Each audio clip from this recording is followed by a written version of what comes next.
Good afternoon, everyone. This is Peter Stone. Just out taking a break from my office studio in this little town of Manchester by the Sea. So, fortunately, I grew up here, and I do know all the little nooks and crannies. There's not one person on this beach, and it's July 19th. So there's some very quiet and peaceful spots. So the other day, as you saw, some of you, I was down on the crashing waves, which is very meditative. However, there's the lapping of these waves right here, gentle waves. And this location is called Lobster Cove. I used to come in here when I was a kid all the time on my boat, and I would do discovery, catch lobsters, get mussels.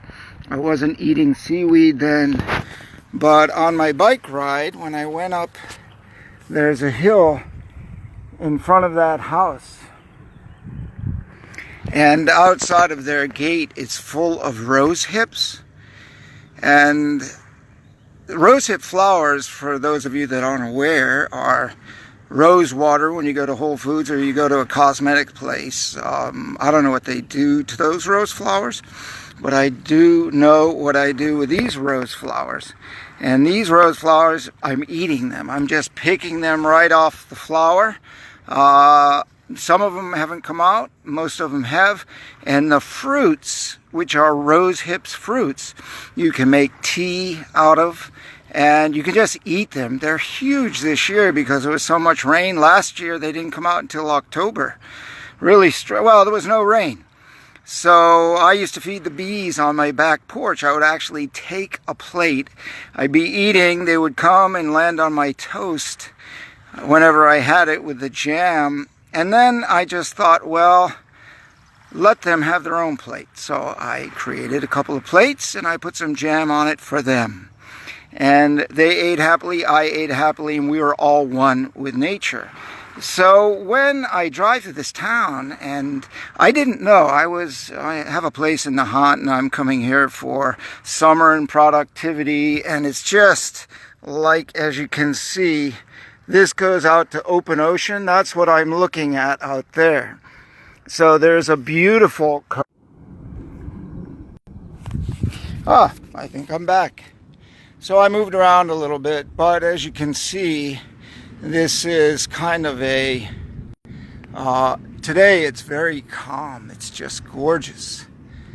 And it's so peaceful. There's just a light little breeze of air. And you see the crowd, see all the people around? I love it. I love it. I mean, I can go up around the corner here, up around those rocks.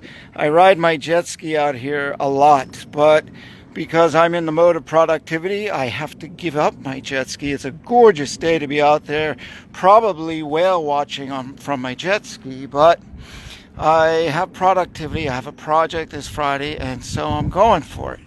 And I mean going for it. So I'm sharing with you a little high performance. These are ankle weights. And I wear a pair of them. Right here is the other. And what I do, if you're into high performance, I've been doing this for years, since I've been living in Thailand in, I don't know, 1990s. I put these weights on. I just want to share it with you. So back live again. I was a little bad connection here. So anyway, I was telling you about these weights. They're really ankle weights. They belong on the ankle. And but I use them on my wrist all the time. I went to Tony Robbins' event one time, and I was out in the crowd, and you know, we're all punching away. Well, I put these 5-pound weights because I believe in leverage. When you do one thing, what else can you do to leverage your time? So when I ride my bike, I'm really leveraging my time. This is the one, like it's not the mountain bike. It's just a regular street bike. And requires a little more balance, narrower tires. But I have a mountain bike, but I don't use mountain bike tires. I use like a crossover that's good for road or mountains. But when I go, I pump hands-free. So what am I doing? I'm riding. I mean, I ride up hills, and I don't need to show everybody, but I was riding up the hill hand-free, and I'm punching with my hands up in the air, straight up, because it's easier to balance. So I go up the hill straight up, hands-free, riding, and I'm working on a couple things. I'm working on my balance, my acuity, my mental acuity, so I'm in a balanced state. So is it easy? I mean, you know, just riding a bike hands-free is a challenge, but I've been riding a bike all my life. I never stopped since I was a kid. I just keep riding because it's very meditative. I meditate on my bike. I get fit on my bike. I get quiet and peaceful, and I get to places like these on my bike. I mean, this is like 10 minutes from my studio apartment in Manchester by the Sea. So I'm just kind of out. I mean, I'm working, I'm going away, I'm doing my projects, looking out over the harbor. So my point is, you just choose the way you want to work. It doesn't need to be a burden to produce. Find a space that you love to work in, and it's no longer work. Or how about if we say you find the space you love to create in, and you just create. Do what it is that you love to do. So I get out here, and I also do, like, there's this one guy in the hunt, he calls me Birdie. I ride through the town, past the beach, the Long Beach Boulevard, and it's, again, a very small town. I like small towns because I can always go to the big city. They're always there. I have a home in Bangkok outside the city. It's there, it's fine, it's fun, but I prefer the quiet where I'm living and where I'm really creative. So I'm riding through the town, and I just pump and I stretch, and I really get a workout in my upper and my lower, my mental acuity, balance. So if you're going to try it, just try it with caution. I mean, go hands-free first, and then throw on a little weight. I have 5 pounds. I have some 3-pound gloves that when I'm a little tired or whatever, and I don't want to, or I worked out really hard the day before and I hadn't worked out for a while, my muscles are feeling it, I'll take a little something lighter. So I was saying earlier, I was eating rose hips, and so I'll just show you all those green bushes along the road. They're rose hips, and they look like tomatoes growing on them, small tomatoes, but they'll turn into like bigger than an inch around in a fruit that is super high in vitamin C. So I'm saying, shall I go to Whole Foods or some place and buy processed vitamin C, or should I just go out for a bike ride, get healthy, stop, do some deep breathing? Oh my God, I can smell the ions in the air today. It's like really fresh. The tide's coming in. Or do I go up here on this hill?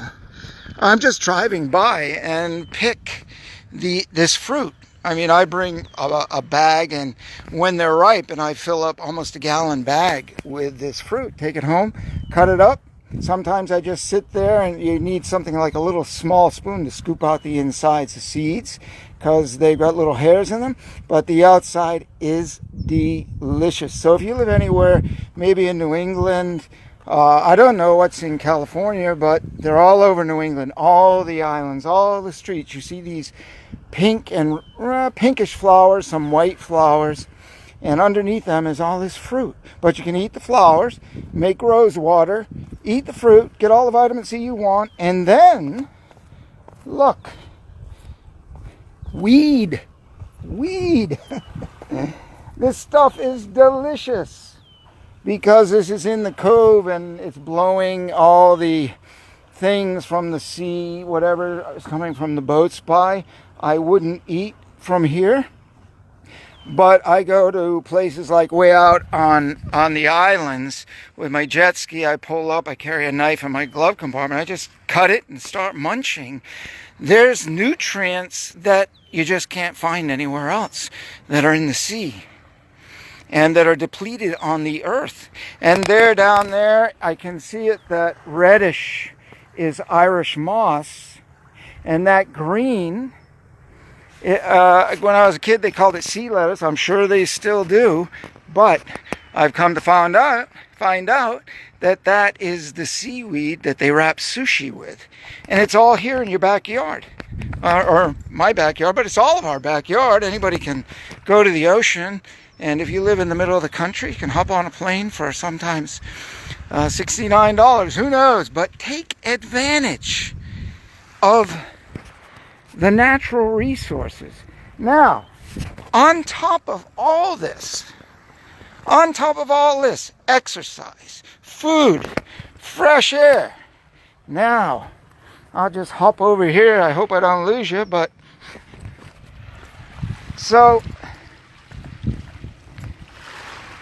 hear that slight wave crashing. Why did I stop? I was leaving.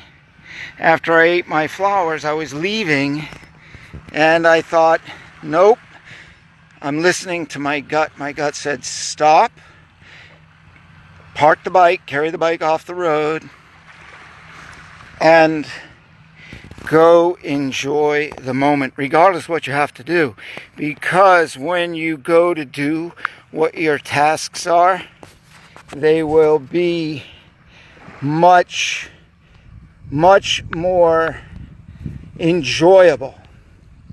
Your tasks will be much more enjoyable if you are in a relaxed state, in a centered, how about a high energy relaxed state? After you go out and you get some exercise, deep breath, some meditation from these waves, just sitting here by the beach. You can hear that, I hope.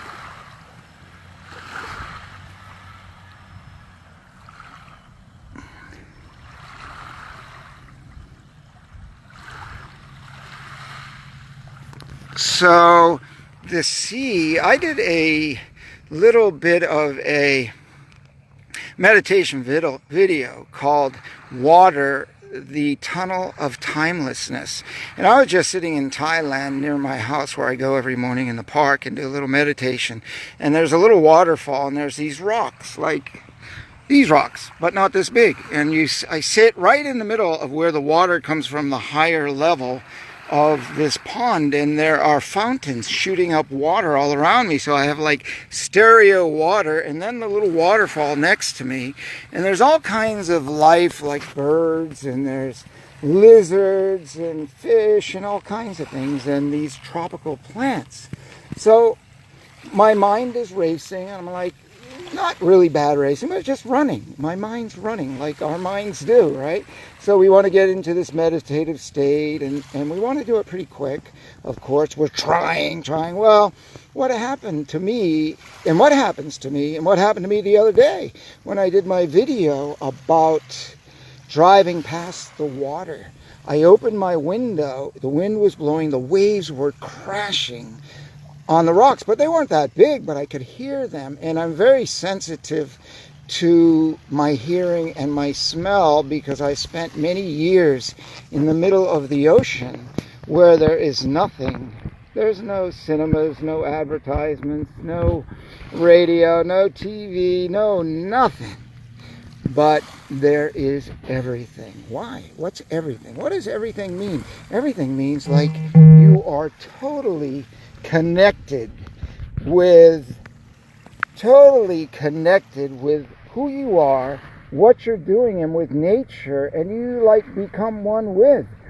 So I used to go up on the bow of the ship in the Caribbean in August when I was an engineer on merchant ships, and I used to do this kind of like form of Tai Chi. I would finish eating my dinner, 5:30, walk up to the bow of the ship, deep breathe that ocean air. And when you're on a ship, it's got this motion. And this motion is the motion of life. It's life force at its finest. I mean, it's one thing to go to the desert and stand still, but it's another thing to see these waves. These waves are life's nature, natural movement and natural rhythm.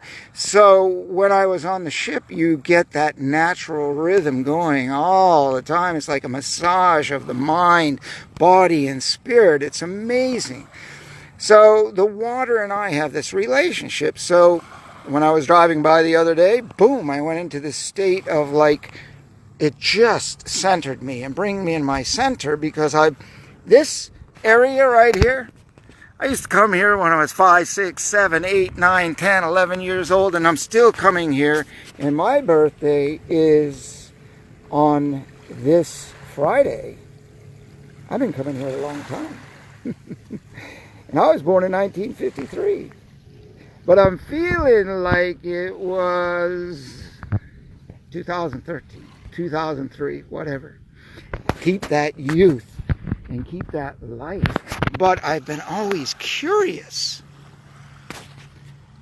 to come and discover what lies in the ocean and what lies behind the seaweed, the fish, and the little critters and stuff.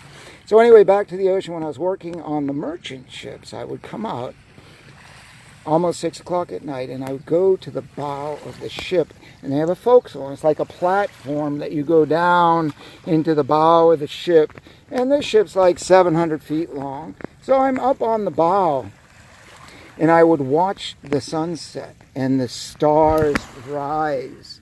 I mean, the horizon, there's no light pollution out there, and the sea is blue. There's no water pollution. It's pure, pure blue. All the colors are the purest.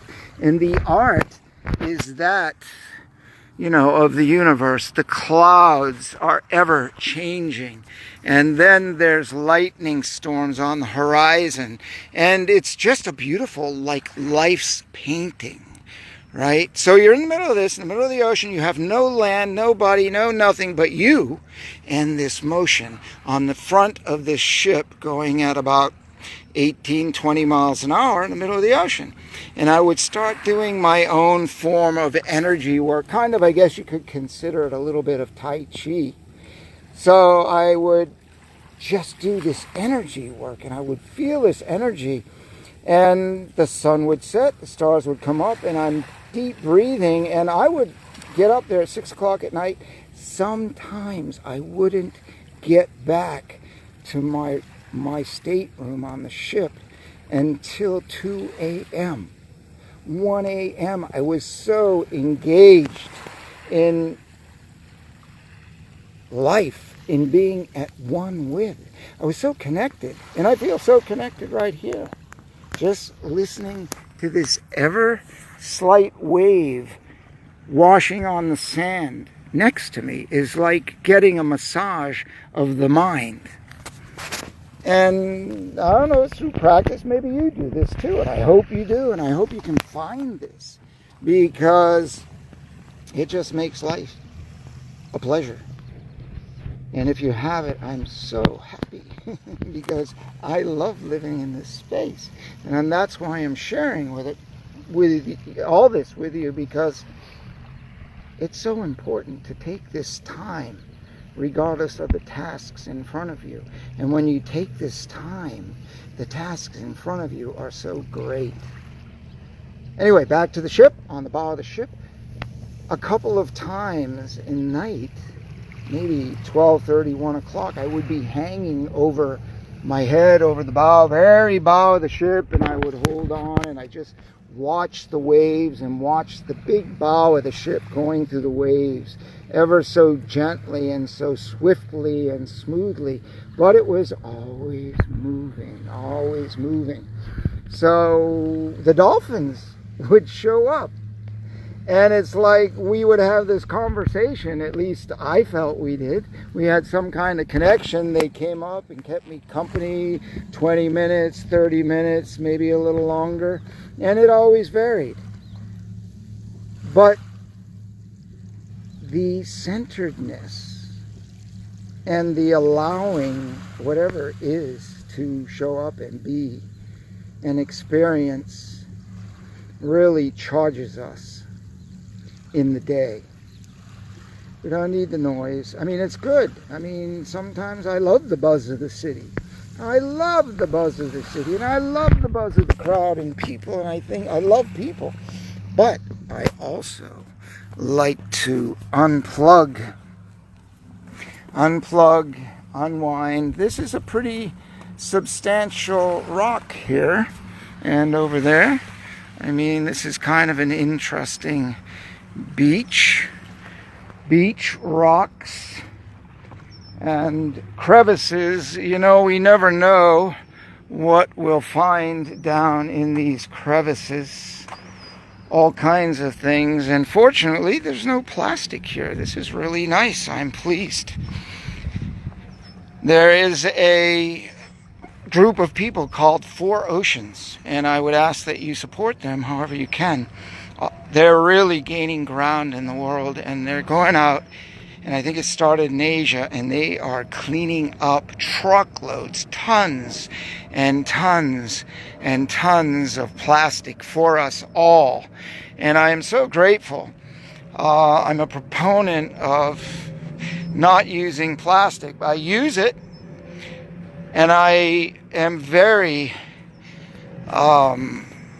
picky what I do with it. I always, great blue heron. Always picky with the recycle, the reuse, and no waste, and being green, and helping mankind to be better, to be the best we can be. So, this is Peter Stone having a very calm, peaceful afternoon. And you can see how flat that ocean is. Just beautiful. Hi, Britta. Hi, Pamela. Hi, Chris, Joel, Bob, Joy. Thanks for watching. I appreciate it. I enjoy having the company. Look at the reflection of the clouds on that water. Magical. And the waves. It's like a moving mirror. A lot of lobsters out here. And so, on my birthday, my little daughter Brianna is going to treat me to lobsters for my birthday. And I love lobsters. There was a day in my life when I was tired of lobsters, when I used to catch them every day. Today I'm not, and I'm very appreciative of that. So I'm gonna go ride, and I gotta get up these hills. I came back down the hills to eat the I'll actually take you over and show you some of the, if you want to stick around, great. If not, I get it. You got stuff to do. But if I have something of interest here for you, I'm happy to share it. So these are rose hips. So, you see that? I never take all these because the bees use that like a target, right? They see the red and they fly to it and they get their honey. And this is the fruit